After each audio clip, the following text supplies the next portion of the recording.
Step into a world of romance and mystery with Tamora Rose. Today we're reading part 2 of chapter 14 of Child of the Wind. Canace, Jett called. When she didn't respond, he raised his voice and called her again. Startled, Canace turned to look at him. I'm sorry, I wasn't paying attention. Clearly, his voice was laced with amusement, but he managed not to laugh at her. We must stop for the night. It's well after midnight. Her mouth moved into a little pout. Can't we keep riding? It's exhilarating, being out here under moonlight. If we rode straight through, we'd be there by morning. She did look beautiful in the moonlight, he had to admit, but soon the moon would hide itself, plunging them into darkness and making their journey all the more perilous. The ground between here and Barsland was rough. The horses could very easily break a leg out here if they couldn't see, but he didn't expect Canace to know that. I'm sure you'd love to ride by starlight, lovely, but it's too dark to safely continue. He saw her shiver, only slightly, and smiled to himself. Besides, it's getting colder. You need a fire to warm you. I'm not at all cold.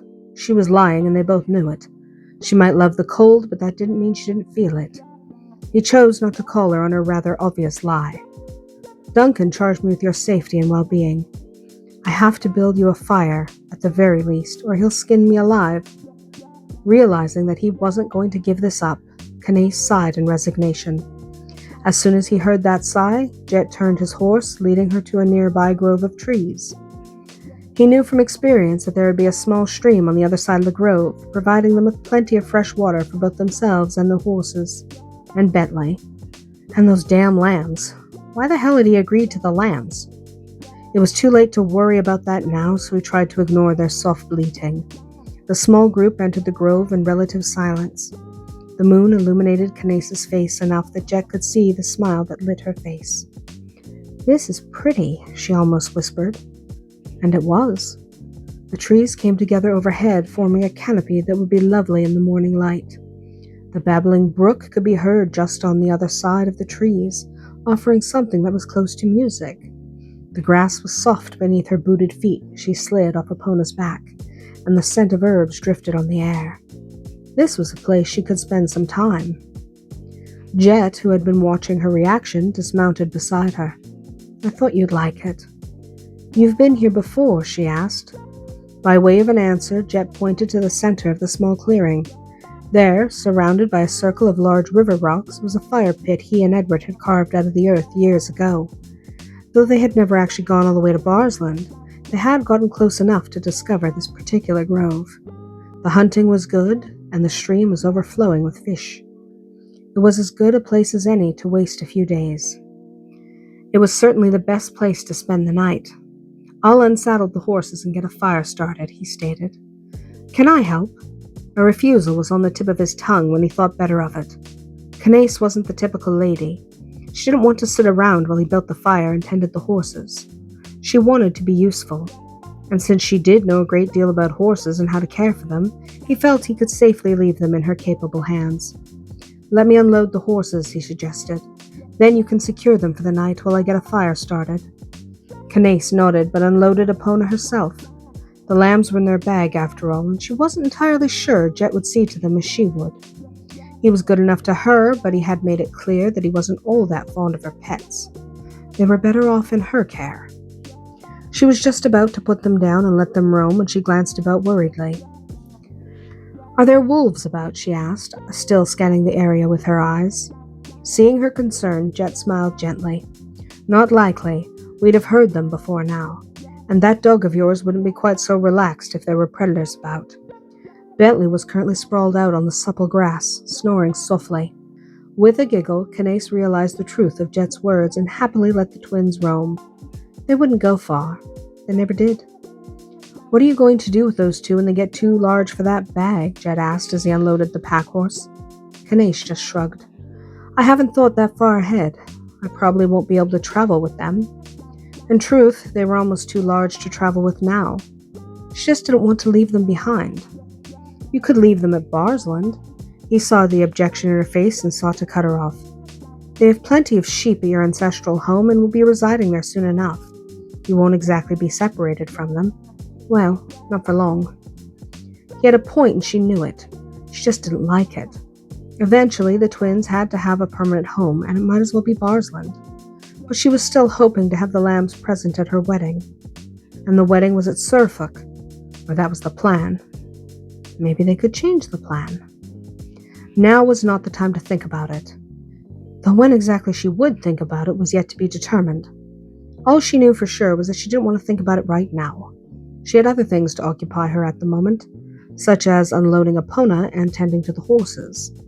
She proceeded to do just that, dropping the gear Epona had been carrying. She didn't know what to do with it anyway, so she figured she'd leave it for Jett to deal with. She'd deal with the horses. Epona and the stallion Jett rode were calm enough, but the pack horse was a little skittish. Even with the beast's antics, she was having no trouble controlling all three animals. "Do you need help?" Jett called as the young gelding sidestepped. Resisting the urge to snap at him, she just shook her head and tethered the pack horse as she had Jett's stallion. Epona she left free to roam. "You're not going to tether her?" her companion asked as she settled down next to the small fire Jett had already kindled. "What if she strays?" "She won't. Epona knows better." With those final words, she settled herself on the ground, but made sure she was on the opposite side of the fire. Distance was safest. He looked like he would argue, but he changed his mind at the last moment and focused on the fire. It was burning, but only barely. It would need to be coaxed a bit if it was going to keep them warm through the darkest hours of the night. If he were alone, he might forego the fire entirely, but he could see that Canace was already shivering. Though she'd never admit it, she was indeed quite cold, and he damned well knew it. She was also his responsibility. "Come here, Canace," he said quietly. She immediately shook her head. Her thoughts were plain on her face, so he smiled gently to reassure her. When she still didn't move, Jett let out a heavy sigh, rose, and removed his cloak. As he walked around the fire towards her, she attempted to scurry away. Jett let out an irritated grunt and forcibly wrapped her in his cloak. "Settle down," he snapped as she wiggled in his grasp. "I only mean to see you warm." Though she didn't trust him, Canace was a little cold. It was summer, but the night was not as warm as she had hoped. She had her own cloak, of course, but it wasn't nearly sufficient. With this in mind, Canace stopped struggling and accepted Jett's cloak. But she frowned as he moved back to the fire. "Won't you be cold?" A shrug was his only answer. In truth, he would quickly feel the night's chill, but Jett had a plan for that too. Right now, however, he had to get the fire truly blazing and make sure they both ate something. So he turned his back on his lovely betrothed and tended to the fire. It wasn't long before the fire was truly dancing, throwing enough heat to take some of the chill from the air. Despite this, Canace still trembled. It would take more than a small fire to warm her. With a glance at her shivering form, Jett gathered the meal. It wasn't much, but they'd be at Barsland before the noon meal. They'd be well fed in their future home. Until then, bread and cheese would have to do. Canace was huddled inside his cloak, still shivering, when he knelt beside her and extended his hands. "Here," he offered her the food he'd retrieved from his pack. "Eat something. You'll feel better." "I feel fine as it is," but she still accepted the food and began to eat with gusto.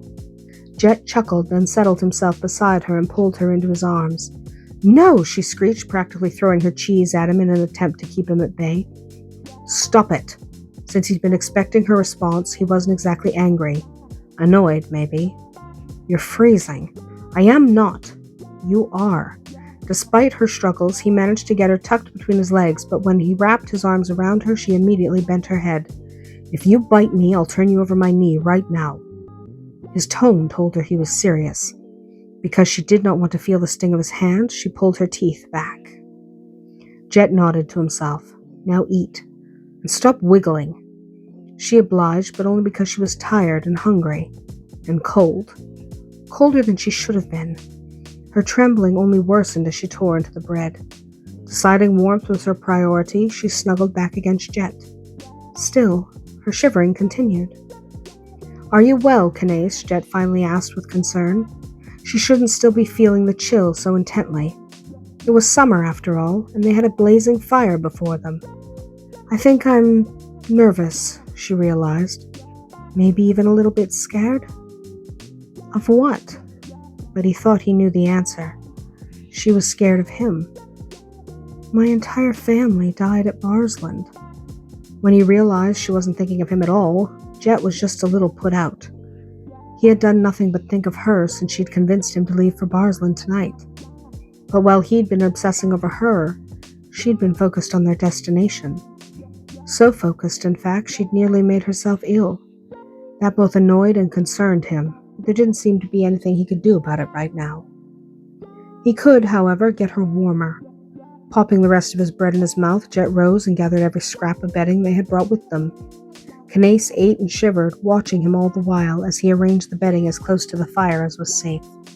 Mustn't light his betrothed on fire, after all. When all was ready, he turned to her. "Come, lovely, get warm." Grateful for his consideration, Canace crawled over to him, but before she could roll into the cocoon he'd created, Jett wrapped an arm around her waist. "What are you doing?" she asked as his hands went to the laces of her gown. "You'll be more comfortable in just your shift." He was right, and she was too tired to argue, even if it did put her in a more vulnerable position. So she relaxed and let him undress her. Jett's hands were gentle as he eased the gown down over her breasts. His lips touched her exposed shoulders. He pushed the fabric lower and lower again until it was past her hips. When her rounded bottom was free, he turned her and gently laid her on the makeshift bed so he could pull the gown down her body and away from her legs. His hands went immediately to her stockings. The brush of his hand against her most intimate area brought a blush to her cheeks, but she didn't pull away. As Jett pulled off her second stocking, he couldn't help but notice she was shivering once again. "Get under the blankets," he instructed, helping her to do just that. In the process, he managed to run a hand over her firm buttocks. She didn't even glance at him. Eager to join her, Jett quickly divested himself of his own clothing. After a moment's thought, he decided to leave his breeches in place. No sense scaring her on their first night alone. Thus ready, he slid into the bed beside her and found her asleep. Slightly disappointed, he moved until he was crouching above her. Her lips were slightly parted in her repose, encouraging him to kiss her. His lips met hers in what would have been a searing kiss if she were awake. Frowning, he pulled back. She must be truly exhausted if she could sleep through his attentions, and there was no pleasure to be had in kissing an unresponsive wench. Frustrated, he considered waking her, but ultimately decided against it. She needed rest, and there was always tomorrow night. Because he could do nothing else, he laid down beside her and took her sleeping form into his arms. It was some time before he managed to cool his raging body and join her in slumber. That's it for today. If you enjoyed this chapter, stay tuned for more tales of romance. Until we meet again, may your days be filled with passion and just a touch of magic.